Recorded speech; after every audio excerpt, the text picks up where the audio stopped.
Hello and welcome back to the channel. It's Mark from Powersonic and Apprentice 1-to-1. Today I am visiting a college, in particular St Helens College over in Lancashire. So I've come to meet some of the lecturers. I've brought some bits and pieces that have been donated into Apprentice 1-to-1 and also some bits and bobs I've put in there myself. I'm going to pass that over to the lecturers to use with their learners, and hopefully that's of some help to them. I'm going to go and take a look around now and see what the training facility here is like. Hopefully I'm allowed to get some footage of that inside, but if not, I'll get some pictures that you approve of and voice over my little visit. I'm not sure exactly what we're going to be doing on this one, so we'll see how it pans out. I'll show you some of the gear I've got in the back of the van with me to pass out to the students in just a minute, and then we'll take a look inside. Okay, so it's just a couple of boxes. We've got a box full here with some of the Martindale socket testers. We've got some gel boxes. I've got some of the CEF tech cards. We've got some Proteus safe isolation kits in here as well. Sorry, lock-off kits. What else we got in this box? I think there is a bit of something else down there. Oh, some pens and leaflets from the Electrical Industries charity. Over in this one, we've got some of the eFix lock-off kits that they kindly gave me when I went to do the Electricians Wall Challenge and have a chat with them on the fortnightly live. We've got some TIS safe isolation gear in here as well, so there's a couple of these ready to give out. And we've also got a set of the NAPIT books, so code breakers, initial verifications, on-site solutions, and the landlord's guide to the PRS rules, and then loads of circuit accessories, mainly from Schneider. So we've got loads of Schneider sockets, switches. There's some AFDDs in here as well, RCBOs.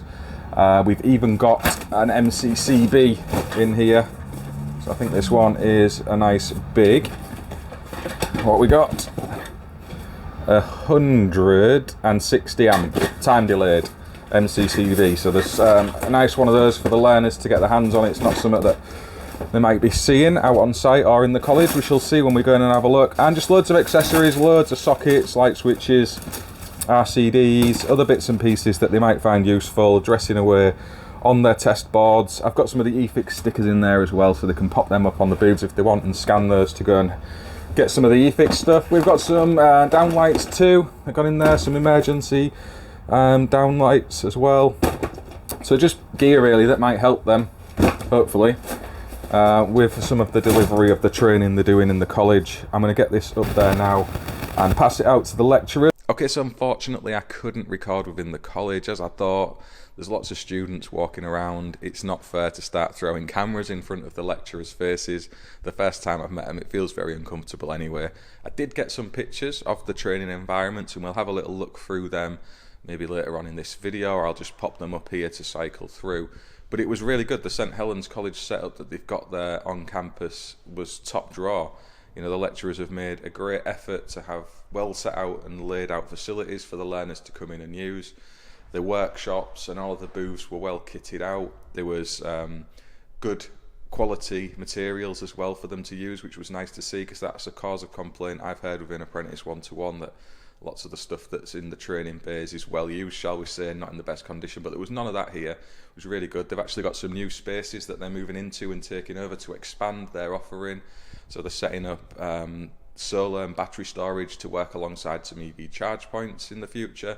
They do already have a solar roof and EV charge point installation base set up in a workshop environment, but they want to build on that. They want to make it bigger and better, and I think that's a fantastic thing to see, not just from the apprenticeship point of view, but also for us out in wider industry. We're desperately lacking in good quality training around those things, and that's a lot of what the upskilling is needed in industry at the minute. There is a lot more knowledge at both a technical and practical level to do with EV installation, battery storage, solar panels. We're on that journey as a company ourselves, and to see a training provider reacting to that, you know, Michael and Glenn should be really proud of themselves for what they're putting in place with the rest of the team at St Helens College.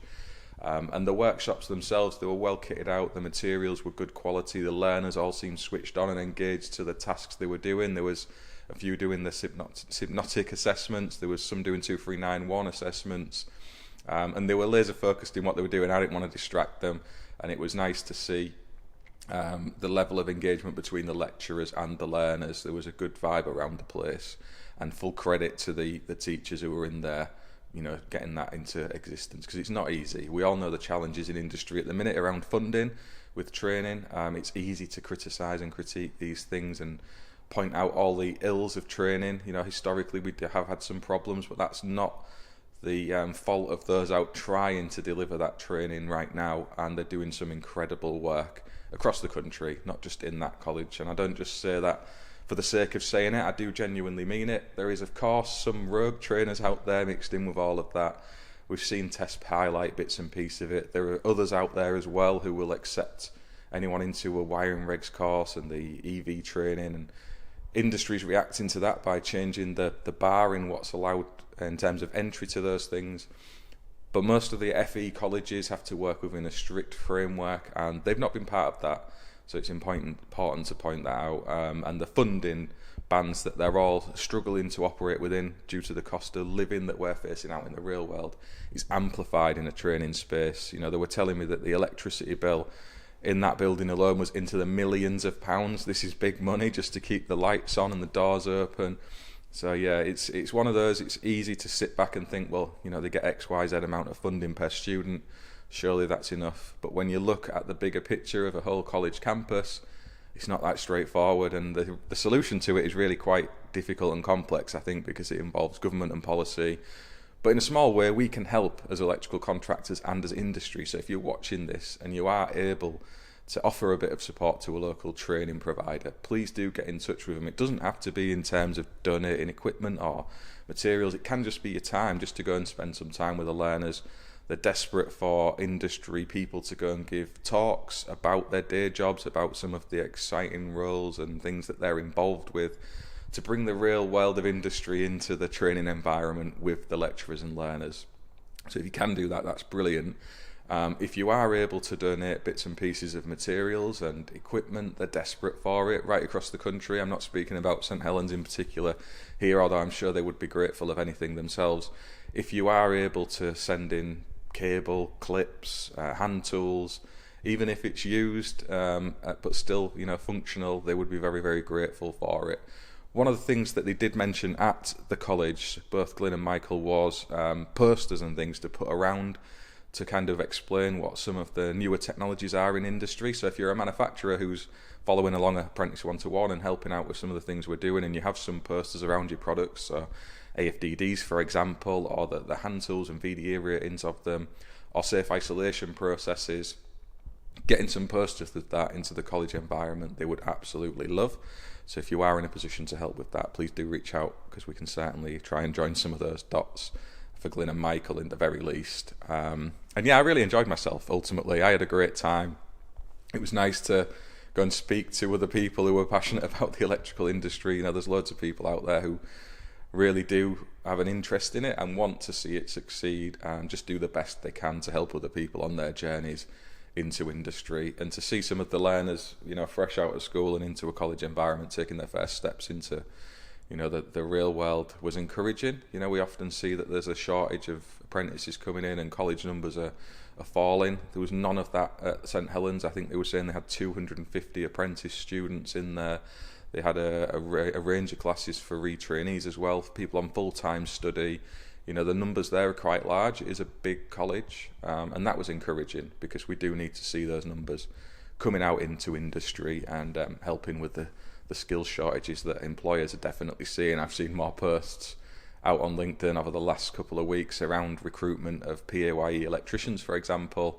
I think Neil actually shared one most recently. So Neil Bridgman from UK's Rail, if you're looking for a job and you're fully qualified, he's the man to speak to at the minute, but he's not the only one. And I don't know if it's a case of electricians tend to be more on the agency circuit now, or they're running their own businesses, or however it works, but there's definitely that issue at the minute of getting PAYE fully qualified electricians. And often that's where the stumbling block comes into play, because there are electricians out there who think they're fully qualified, and often the gold card is used as this rubbish piece of plastic apparently that is demeaning to people as that industry standard. But it's not just that. There is a base level of qualification to do with apprenticeships or the full-time retrainee routes that are there alongside your MVQ portfolio and your AM2 to prove a level of competency that employers want to see.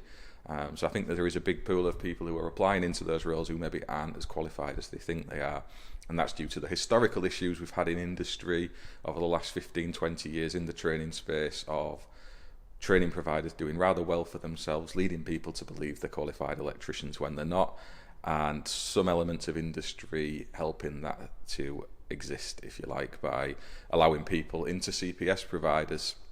And I think the lessons have been learned on that front now, which is why we've seen the change in the EAS document, and industry really is switched on and engaged to better times in the future. But we do have that void to fill now. There is that lag in the training space that isn't going to fix itself magically overnight. It's this long process that I've mentioned and spoken about a few times. If we really want to address and fix these issues, it involves an investment of time through the course of maybe 5 or 10 years of building up that apprenticeship pool of electricians to help, with the skills gap going forward. It's not going to be a magic switch we can throw and suddenly have an extra 50,000 sparks out there.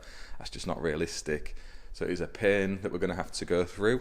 Hopefully we see that change more quickly. I think with the renewables drive and some of the interesting avenues of qualification that are coming alongside that, there will be a lot of upskilling taking place. There will be a lot of electricians filling in the gaps in their training, doing their MVQs and their portfolios and their AM2s, filling in those blank spots, bridging the gaps in their training. So yeah, we'll maybe get there quicker than I anticipate, but I kind of had a 5-10 year window on it. I think that's realistic, but we'll see. Starting to waffle and ramble on there anyway. I just wanted to really give feedback on the visit into the college. The eFix college connections that they share I find really interesting when Gaz goes in to have a look around with the rest of the team at eFix and see some of the intricacies and deliver some of his awesome lectures while he's there as well. So to get a bit of an experience of that myself firsthand and just spend some time in a training environment was really good for me. So if you are in a position where you're interested in helping, I'm sure you'll find enjoyment in it just like I did. Huge thanks again to Michael and Glyn for inviting me in and the rest of the team. It was good to meet you all. I did meet a number of lecturers. I'm awful with names, so apologies for not remembering. But yeah, it was great to meet you all, and hopefully I'll be back there again soon to see your progress and maybe support you again with a few more bits and pieces in the future. Next up, I'm arranging to go to Milton Keynes, so I'm going to go into the MK College and have a similar experience, hopefully, with their lecturers and learners. There's other training centres and colleges who've reached out for a similar kind of thing as well, and I'm working towards getting all of that set up. It is an issue of time, obviously. We've got the academy here that I'm trying to get going with people coming in and utilising it alongside us and setting up some of the virtual not training but demonstrations, I think is the best way to describe it. So some of the solar and EV stuff that we're trying to put forward and the apprenticeship support over the means of the internet. So there's all of that, and I've got the day job that's really kicking into gear now. We're so busy. We're just moving into solar installs. We've got our first ones booked for the end of March into April, so we wanted to wait until the better weather was here till we started turning our hand to it in a professional capacity. So we've got all of that. There's all of the kitting out and upskilling that's involved in and around that. We are so ridiculously busy at the minute. But I will squeeze these college visits in. It's important to me that we go and do that and show that Apprentice 1-to-1 isn't just here to serve ourselves. We're hopefully going to impact and help in the rest of the training space around the UK as well. Thank you very much for listening to me waffle on this. The pictures of the college should have been circulating above, and you'll have seen they've got from the small classroom kind of environments all the way up to a huge engineering workshop full of lathes and machining equipment, CNCs and such, probably contributing to the large electricity bill they have there. But that's the nature of the beast in training, isn't it? You have to have that experience for the learners, and it does involve a lot of input in terms of material purchase, running costs and such. But yeah, it was fabulous to see it. I hope you enjoyed having a quick look with me, and we'll try and arrange some more of these in the future where we can maybe do a bit of recording as we get to know and build relationships with the lecturers, and it's not just a case of turning up and chucking a camera in someone's face. We might be able to do that. Thank you for watching, and I'll see you on the next one.